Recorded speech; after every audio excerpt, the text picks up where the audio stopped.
Hey guys, in this video I'll show you how to fix the blue or green box that is wrapped around apps on your Android phone. Please make sure to watch this video to the very end to avoid missing any vital information and making any mistakes along the way. In saying that, let's dive in.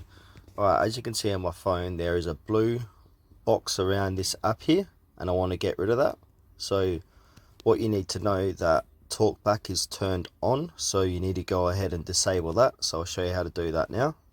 So you need to click on your settings app on your phone and then scroll down, click on the search bar and type in talkback, and under accessibility click on talkback, click onto talkback, and I've already disabled this. So if it's enabled, just click on disabled, slide that across to turn it off. So that's how to disable the green or blue box that's around apps on your home screen on your Android device. Alright, thanks for watching this video to the very end. Please consider to like this tutorial and subscribe to our channel if you found this helpful.